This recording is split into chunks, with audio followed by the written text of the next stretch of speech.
Saran today पंचायती राज व्यवस्था तरैया 24 अक्टूबर को होने वाला है मतदान। त्रिस्तरीय पंचायत का ये मतदान 24 अक्टूबर को होने वाला है और अभी हम लोग क्षेत्र में भ्रमण करते हुए पहुंचे हैं तरैया मुख्यालय में, जहां तरैया से पंचायत समिति की उम्मीदवार हैं श्रीमती माधुरी सिंह और ये यहाँ से पहली बार पंचायत का चुनाव लड़ेंगे। सबसे पहला सवाल, आधी आबादी महिलाओं की है और आधी आबादी का प्रतिनिधित्व करते हुए आपको कैसा महसूस हो रहा है? जी, मुझे यह प्रतिनिधित्व करते हुए बहुत अच्छा फीलिंग हो रहा है, क्योंकि जनता पहले जैसी नहीं रह गई, अब जनता बहुत जागरूक हो गई है। क्योंकि पहले जो प्रखंड में थे ये प्रमुख, उन्होंने कोई कार्य नहीं किया और प्रखंड को आगे बढ़ाने में, ब्लॉक को आगे कार्यरत बनाने में हमारी बहुत सारी योजनाएं हैं, जिसको मुझे अपनी सहयोग से, लोगों के सहयोग से आगे के तरफ कार्यरत बनाना है। तो ये बहुत सारा अच्छा विचार है इनका। महिलाओं का तो 50% पॉपुलेशन है, आधी आबादी है और महिलाओं के सहयोग से, और मुझे लगता है समाज के विकास की गाड़ी के दो पहिए हैं, स्त्री और पुरुष, और महिला का अगर सहयोग नहीं हो तो घर ठीक से नहीं चलता है। व्यवस्था भी चलाने में आपकी भागीदारी आ गई, सरकार ने आरक्षण भी आपको दे रखा है बहुत बेहतर ढंग से आप बताती। तो ये जो BDC की सीट होती है, ब्लॉक डेवलपमेंट कमेटी, ये एक तरह से त्रिस्तरीय ग्राम पंचायत के विकास की बीच वाली कड़ी, ये ग्राम पंचायत और ऊपर जिला परिषद के बीच की कड़ी है और तीनों मिलकर ही विकास का काम करते हैं। तो इनके बीच संतुलन साधना भी एक जवाबदेही और जिम्मेवारी है। बेहतर ढंग से महिला के रूप में कर पाने का अंदाजा है आपको? जी जी, बिल्कुल अंदाजा है। जी जी। शुभकामनाएं, इतना कॉन्फिडेंस, इतना आत्मविश्वास बोल रहा है। तो अब ये एक सवाल प्रेस के नाते हम लोग जानना चाहेंगे कि बड़ी आबादी जो है वो लगभग लोगों में चर्चा का विषय भी है कि जो सरकार की तरफ से योजनाओं का आवंटन किया जाता है, उस आवंटन में लगभग 30 से 35% तक कमीशन काट लिया जाता है, ऐसा लोग कहते हैं। जमीनी सच्चाई क्या है, ये आप जैसे लोग जब निर्वाचित होकर पद पे जाएंगे तो आपके सामने आएगा। ऐसी परिस्थितियां जब सामने आएंगी तो उसका किस तरह से निराकरण, उसका निपटारा कैसे करेगा? जी, मुझे अपने तरफ से भी, और हमारे पतिदेव हैं, सामाजिक कार्यकर्ता हैं, उनकी सहयोग से भी मैं ये कार्य को आगे बढ़ाऊंगी। और हर क्षेत्र में, जैसे कि सामाजिक कार्यक्रम हुआ, गरीब है, पिछड़ा वर्ग है, वृद्धा पेंशन है, और आपको बता दें कि जैसे बच्चों के पढ़ाई के लिए, चाहे शिक्षा क्षेत्र हो, चाहे घर का कार्य हो, जैसे कि सामाजिक लेडीज लोग हैं, इनके लिए मैंने कार्यरत रहना है। विशेष काम महिलाओं के लिए करना है। चलिए, बहुत बहुत शुभकामनाएं आपको, बधाई इस चैनल की ओर से। अब हम आपके प्रतिनिधि श्री आनंद मोहन सिंह गार्ड साहब से बात करना चाहेंगे। ये सामाजिक स्तर पे बहुत प्रखर कार्य करता रहे हैं, कई जगह इनकी भूमिकाएं हम लोग मीडिया के लोग देखते रहे। तो पंचायत समिति का जो कार्यकाल है लंबा चौड़ा गुजरा है, आपने देखा है 2001 से 2021 में हम लोग आ रहे हैं, इस क्रम में ये चुनाव हो रहा है। तो पंचायतों के विकास में, ग्राम पंचायत राज के विकास में जो BDC की भूमिका है, एक बड़ा जोर शोर से जाना जाता है। जैसे ही BDC का चुनाव होता है, सारे उम्मीदवार ये कहने लगते हैं कि कम से कम 1-1.5 लाख रुपया वोट देने के लिए मिलता है। BDC में प्रमुख कौन बनेगा, इसके लिए लाखों रुपए की बोली लगती है। और इस तरह से शुरुआत होते हैं प्रखंड विकास समिति के गठन का, और इसके बाद ये 5 साल तक कार्यरत रहती है। अब गार्ड साहब, आपका उपनाम यही है, ज़्यादातर लोग आपको गार्ड ही साहब कहते हैं, और थोड़ी अंग्रेजी की जानकारी मुझे है। गार्ड का मतलब होता है निगरानी करने वाला। तो प्रखंड स्तर के इस पद पे निगरानी करना होगा, बड़ा सटीक और बारीक नजर रखना होगा, किस तरह से करेंगे? ऐसा है कि यह तरैया भाग 4 महिला के लिए रिजर्व है और मेरी पत्नी इससे उम्मीदवार है। सबसे बड़ी बात है कि आज जो हमारे पंचायत की क्या पूरे प्रखंड की जो दुर्दशा है उसके लिए सबसे पहले हमें भ्रष्टाचार को समाप्त करना होगा। आज पूरा प्रखंड और पूरी सरकारी योजनाएं भ्रष्टाचार के आगोश में डूब चुके हैं और एक भी कार्य, आप जहां खड़े हैं वहां देखेंगे कि नाले का पानी बह रहा है, अभी आप पानी हिल करके आए होंगे।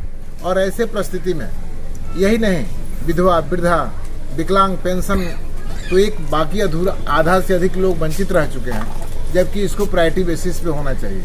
आज तमाम पद पे सारे लोग बैठे हुए हैं, लेकिन आज एक गरीब इंदिरा आवास के लिए तरस रहा है, जिसके छत पे अभी आप देखेंगे, मैं आपको दिखाऊंगा, वो सामने जो दिखाई दे रहा है घर, उसके छत पे प्लास्टिक टंगा हुआ है, वो संतोष महतो का घर है, संतोष शाह का घर है। लेकिन वैसे नीडी व्यक्ति को इंदिरा आवास नहीं है, लेकिन क्षेत्र में आप जाएंगे तो वैसे लोगों को इंदिरा आवास है जिसका पहले से छत है। आज पूरा प्रशासन ऐसे कमजोर लोगों की लड़ाई माधुरी सिंह लड़ेंगी, और मैं बराबर पूरे प्रखंड में, आप लोग जानते हैं आज से नहीं, आज ये चुनाव का माहौल है इसलिए नहीं, मैं बराबर हर क्षेत्र में आवाज़ उठाता रहा हूँ और आप लोग इसको प्रमुखता से जनता के समक्ष रखते हैं, चाहे वो शिक्षा का हो, मेडिकल का हो या प्रखंड का हो।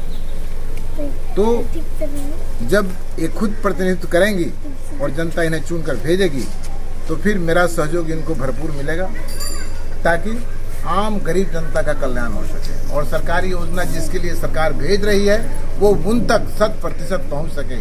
यही इनका संकल्प है और पहला संकल्प है कि भ्रष्टाचार, प्रखंड को भ्रष्टाचार मुक्त बनाना है और जितने भी पदाधिकारी हैं उनको काम ट्रांसपेरेंसी के रूप में करना होगा। इसके लिए इन्हें संघर्ष करना होगा और तमाम जनता बेचैन है सहयोग देने के लिए, उसी सहयोगी में एक मैं भी रहूँगा। आप भी रहेंगे। एक बात थोड़ा चुनावी व्यवस्था से हटके, लेकिन बहुत प्रभावित हो रहा है चुनाव इससे। ये इस बार देखा गया है चुनाव में, हम लोग क्षेत्र में परिभ्रमण कर रहे हैं, जगह जगह ये देख रहे हैं कि एक घर में कुछ आदमी का नाम वार्ड नंबर 11 में और कुछ का 12 में है। वार्ड का इस तरह से जब परिसीमन हो तो क्या इस पंचायती राज व्यवस्था को ये परिसीमन लोगों की सहमति से भौगोलिक आधार देख के बनाना चाहिए। अब एक घर का आदमी 11 नंबर में वोट यहाँ दे रहा है और उसी घर का एक मेंबर 12 नंबर में वोट कहीं बाहर देने जा रहा है, तो ये एक बड़ी समस्या है और इस समस्या से लोग कैसे निपटें। अब वोटर तो वोट देने जा रहा है, लेकिन आप जैसे प्रखर लोगों के दिमाग में ये बात होनी चाहिए। मैडम से एक खास तौर से सवाल मेरे मन में आ रहा है, एक मीडिया की तरफ से मैं पूछ रहा हूँ। ये हमारे घर में, मेरे घर में भी, मैं ही, हम लोग भी गाँव में रहने वाले लोग हैं।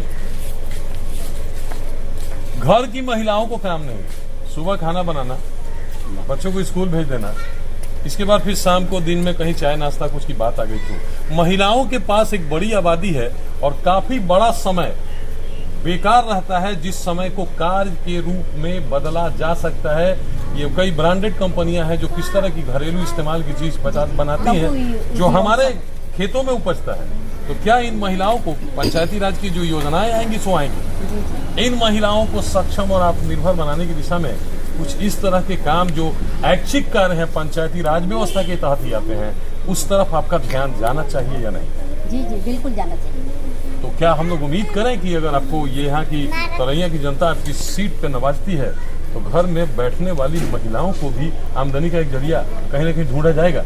जी जरूर ढूंढा जाएगा। चलिए, शुभकामनाएं एक बार फिर से हमको हमारी आपके साथ कि इसकी बहुत आवश्यकता है कि घर में बेकार पड़ी महिलाओं को, उनको भी काम मिले और उस काम के बदले अगर उनके 2 पैसे की आमदनी हो तो शायद इससे परिवार का विकास होगा, परिवार बढ़ेगा, गांव बढ़ेगा, समाज बढ़ेगा। ये रहेगा आपका नजरिया? चलिए, इनका कहना है, इनका ये नजरिया रहेगा। अब डॉक्टर साहब, अभी तो बस हंगराई है, आगे बहुत लड़ाई है, बड़ा चारों तरफ शोर ही शोर, चारों तरफ प्रचार ही प्रचार। ऐसे में उम्मीदवार घूम रहे हैं, पसीने निकाल रहे हैं, गलियों में घूम रहे हैं, तो घूमते हुए गांव के विकास की तस्वीर भी सामने नजर आती है।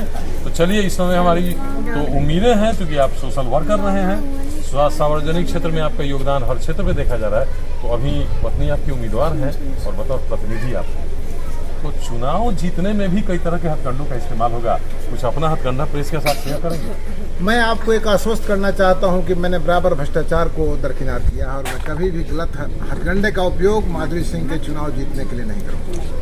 चलिए, एक बड़ी बात कि चुनाव जीतने के लिए गलत हथकंडे का इस्तेमाल नहीं करेंगे। हमारा चैनल आपको शुभकामना देगा कि यहाँ क्योंकि मैं दूसरे को बराबर ये बताता रहा हूँ कि आप भ्रष्टाचार के खिलाफ लड़ें और कभी ना गलत काम करें, ना किसी दूसरे को गलत करने के लिए प्रेरित करें। ऐसे परिस्थिति में मैं आपको, जब आप इस पूरे पंचायत का भ्रमण करेंगे तो आप पाएंगे कि मैं एक सिंगल उम्मीदवार हूँ जो यह कहता हूँ कि मैं बच्चों को पीने के लिए दारू नहीं दे सकता, लोगों के मान स्वाभिमान को मैं ठेस नहीं पहुँचा सकता, और उसको परे करके इसके बावजूद भी अपार जनसंपर्क मिल रहा है। जो लोग गलत हथकंडे अपना रहे हैं वो कहीं कहीं दिखाई नहीं दे रहे हैं, बहुत दूर तक है। जनता समझ चुकी है, जनता कह रही है कि अगर मुझे आज 500 रुपया देगा तो फिर कल हमारे ही हक को छीन के 5 लाख रुपया मेरे हक को देगा। इसलिए मैं यही लोगों को जागरूक कर रहा हूँ कि आप समझिए कि वो व्यक्ति आज 5 साल तक पद पर बने रहने के बावजूद भी आपको 5 पैसा देने नहीं आया और आज आपका वोट खरीदने के लिए 500 दे रहा है, तो आप इस बात को समझिए कि अगला आपका सारी योजनाओं को जिस तरह पिछले खाया है आगे भी खाने की कोशिश करेगा और आप उससे वंचित रहेंगे। लिहाजा आप वैसे उम्मीदवार को दें जो पढ़ा लिखा हो, संघर्षशील हो और उसका बैक रिकॉर्ड समाज के लिए काम करता हो, आप वैसे उम्मीदवार दीजिए। और इसी नारे पे और इसी काम पे मुझे भरपूर सहयोग मिल रहा है, इसलिए मुझे कोई गलत हथकंडा अपनाने की जरूरत नहीं। चलिए बहुत बेहतर। अब एक